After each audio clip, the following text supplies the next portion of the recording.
Lorsque la phagocytose n'est pas suffisante pour éliminer les micro-organismes, ces derniers se répandent dans l'organisme. Le système immunitaire déclenche alors des réactions plus lentes, mais plus efficaces pour lutter contre l'infection. Ces réactions représentent l'immunité adaptative, qui est la seconde ligne de défense de l'organisme.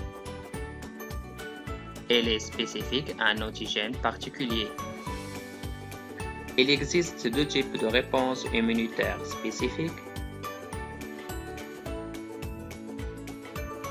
La réponse immunitaire à médiation hémorale, qui implique l'activation des lymphocytes B et se différencie en plasmocytes sécrétant des anticorps.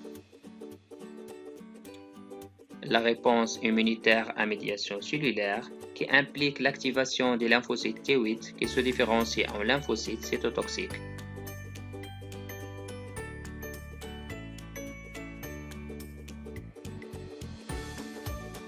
La réponse immunitaire à médiation hémorale est essentielle dans l'élimination des agents pathogènes extracellulaires et des toxines microbiennes. Les étapes du déclenchement de la réponse immunitaire à médiation hémorale. La sélection clonale.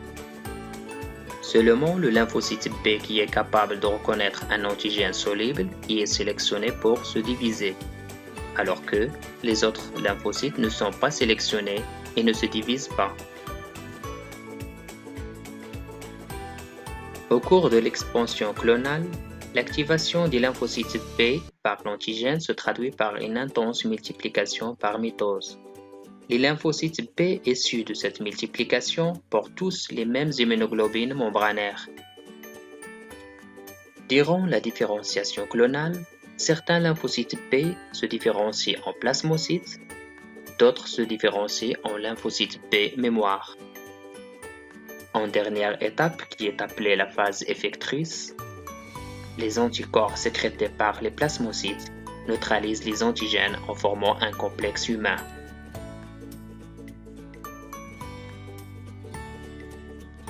La réponse immunitaire à médiation cellulaire est essentielle dans l'élimination des cellules infectées par des parasites intracellulaires, des cellules cancéreuses et des cellules d'une greffe allogénique. Les étapes du déclenchement de la réponse immunitaire à médiation cellulaire. La phagocytose. Le virus subit la phagocytose. Certains fragments du virus, appelés épitopes, sont présentés à la surface membranaire du macrophage. La sélection clonale. Le LT4, qui est capable de reconnaître certains épitopes présentés par la cellule présentatrice d'antigènes, il subit une série de mitoses aboutissant à la formation d'un clone de LT4. L'expansion clonale. L'interleukine 1 sécrété par la cellule présentatrice d'antigènes stimule la prolifération des lymphocytes T4. Les lymphocytes T8 activés se multiplient également selon un mode de sélection clonale.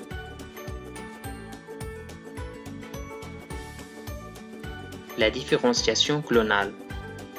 Certains lymphocytes T4 se différencient en lymphocytes T4 sécréteurs des cytokines, d'autres se différencient en lymphocytes T4 mémoire. L'intervention des lymphocytes T8. Le lymphocyte T4 sécréteur libère de l'interleukine 2.